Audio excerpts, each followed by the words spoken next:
Marcus Aurelius once said, "The happiness of your life depends upon the quality of your thoughts." So, depending on the people you surround yourself with, the books you read or the videos you watch, your belief system will change, either to a stronger and armored mindset that will help you be happier and achieve greatness, or to corrupt you and drown you down to darkness. Have you ever heard that you are the average of the 5 people you surround yourself with? These are the 15 types of people you should avoid at all costs, according to Stoicism and Stoic philosophers. Complainer. We all have that friend or family member who complains about everything. You're probably imagining or remembering someone around you like that. That same person who is so negative can drain your mental well-being completely. That person who finds faults in everything, from the weather to her boss, to the food she eats, even to the clothes others are wearing. This type of person can slowly deplete your reservoir of emotional energy. Stoicism teaches us to limit our exposure to such negativity whenever possible. If that's not possible, perhaps because that person is a family member or colleague, then your second option is to mentally disconnect yourself from that negativity. You can think of her complaints as a passing storm, loud and unsettling, but ultimately temporary and powerless against the unmovable mountain that is your inner tranquility. If the happiness of your life depends upon the quality of your thoughts, like the great Marcus Aurelius said, you need to remove or avoid people like these from your life. The drama magnet Stoicism emphasizes maintaining inner tranquility, even in the face of chaos. As Seneca aptly put it, life is very short and anxious for those who forget the past, neglect the present, and fear the future. Now imagine that friend who constantly stirs up conflicts in your social circle. That friend thrives on drama and seems to have an unsettling ability to suck you into their vortex of chaos. May or may not be the same person who complains about everything, but is someone who can become exhausting, creating dramas about everything. Instead of looking for solutions to a problem, that's the type of person who can find a problem in every solution. Stoic wisdom encourages reflective listening and selective unavailability to navigate such turbulent relationships. If you can't avoid them for some reason, try to stay calm and remind yourself that these dramas are transient storms in the grand scheme of life. Remember your goals and your growth path and focus on that, ignoring everything else. The Naysayer. As Seneca once said, true happiness is to enjoy the present without anxious dependence upon the future. So, to an extent, it's a warning about these types of people. Picture a family member, John, who constantly doubts your decision to change careers. He raises concerns about the job market and your qualifications, filling your mind with uncertainty. He's the type of person who says you can't do it, or why do you think you are more than the others? Instead of supporting you and your dreams, he tries to drag you down to his reality. Stoicism suggests that you seek solutions rather than getting sidetracked by the doubts of the naysayers. You can politely ask John for advice or engage in positive confrontation to challenge his doubts with constructive solutions. By understanding your duties toward your own goals and aspirations, you can continue making decisions that align with your values. The victim. These are everywhere. And don't take me wrong, I'm not talking about the victims of real-life accidents or wars. I'm talking about people who are the victims of their own choices and thoughts. Epictetus, someone who was born a slave and disabled, had everything to be a victim of life and wander around complaining about his life. Instead, he chose Stoicism and decided to transform into someone special who would not just be in charge of his judgments and thoughts, but also would inspire millions around the world. As he once wisely noted, we cannot choose our external circumstances, but we can always choose how we respond to them.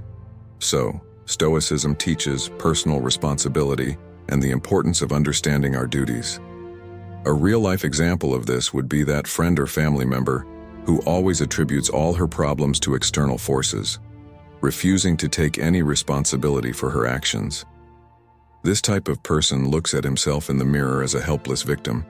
She feels the weight of the world on her back and never understands that you can't control what happens to you, but you can choose how to react to it. While it's essential to show empathy, it's equally important to maintain compassionate detachment and not become the perpetual problem solver in her life. Stoicism reminds us to guard our mental peace diligently, ensuring that the negativity from chronic complainers doesn't deviate us from our Stoic path of resilience and virtue.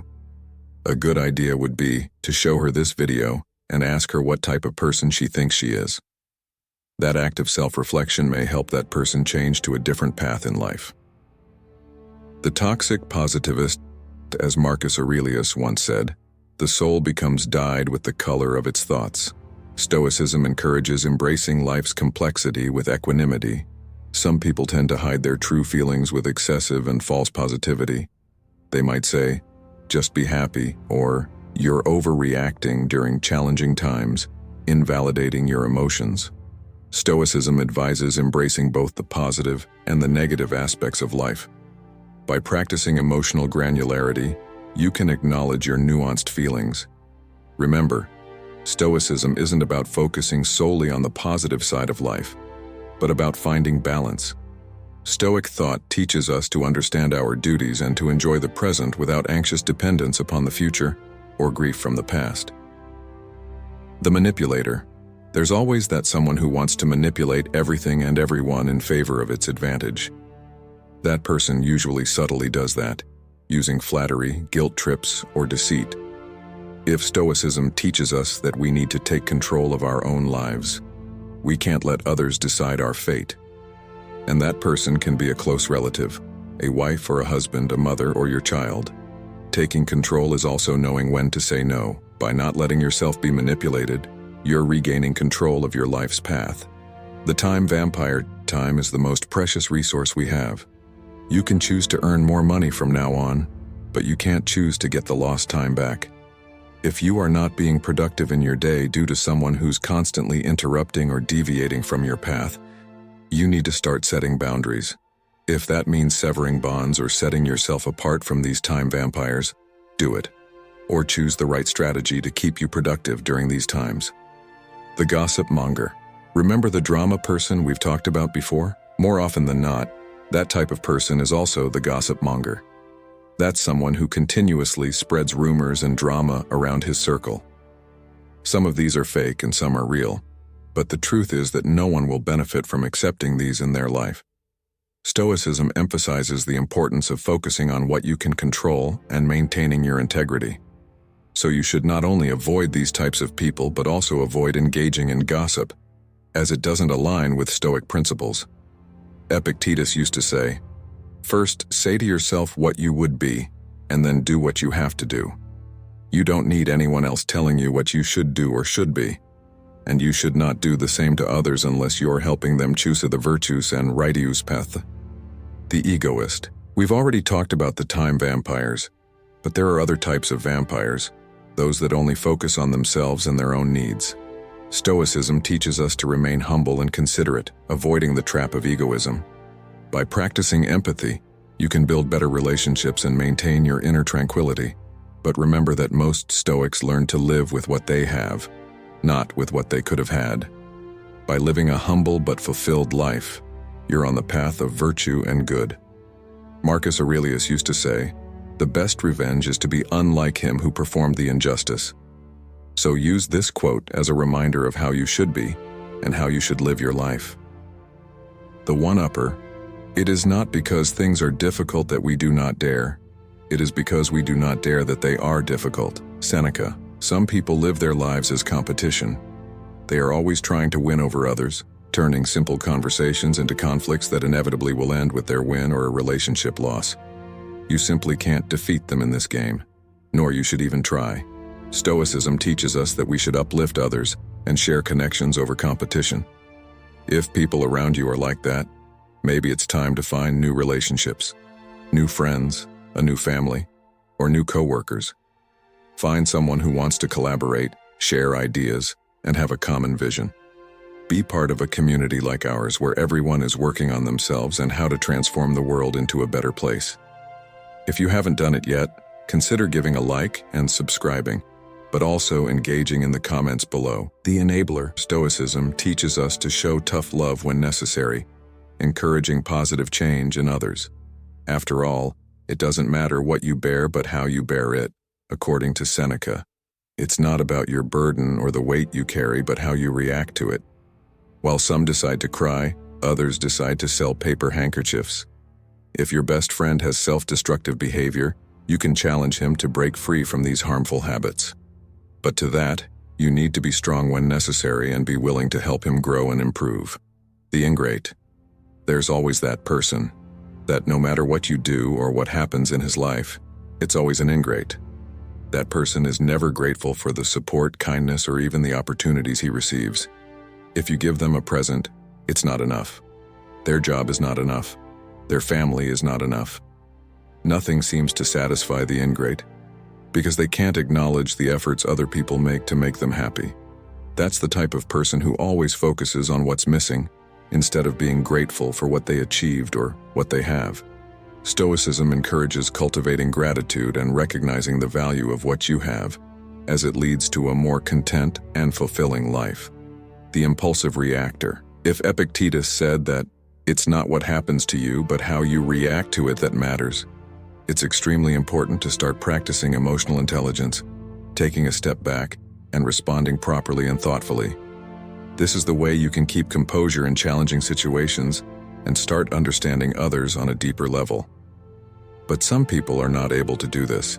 There's always the impulsive reactor, someone who always acts before thinking, leading to unnecessary conflicts and misunderstandings. These people often impulsively respond to situations in a way that makes the situation even worse. You should avoid being this person and remove them from your life. The next time a difficult situation happens, ask yourself, if I was the Rome emperor, how would I react to this? And then do it. The fair weather friend. Stoicism encourages virtue and consistency in relationships. As Seneca wisely noted, a friend should be a master at guessing and keeping still. There's always that friend who's only present in your life when things are going well, but disappears during difficult times. This type of person may not embody the values of friendship and support advocated by Stoicism. Stoicism teaches us to be virtuous friends, providing consistent support and understanding during both good and challenging moments. A true friend, according to Stoic principles, stands by you in times of need, and these are hard to find. Again, if people around you don't meet these criteria, consider adding new friends to your circle. The eternal pessimist. A few minutes ago, we talked about the toxic positivist, the person that seems to be always positive, even though we know they are lying about their feelings. But there's also the opposite. These are the type of people who always anticipate the worst in any situation and spread pessimism like wildfire. And they may be closer than you think, even in your home. That person is so negative about everything that can be emotionally draining and influence your perspective. Remember that Stoicism reminds us that our thoughts shape our experience, and maintaining a balanced perspective can lead to a more peaceful and content life, that you should maintain your inner tranquility and focus on what you can control. If you can't control the future, why should you be listening to the dream thieves who are already seeing your failure in your new job or your new relationship? If it's not in your control, it's not in theirs. So ignore them. Follow your path calmly and focus on your goals and what makes you happy. If you fail, you learn, and then you decide again, based on your balanced and peaceful perspective, what to do next, to keep going, no matter what. As Marcus Aurelius said, the universe is change. Our life is what our thoughts make it. Remember to avoid these 15 types of people and keep shaping your thoughts through the Stoic wisdom to take your life to the next level, filled with happiness and fulfillment.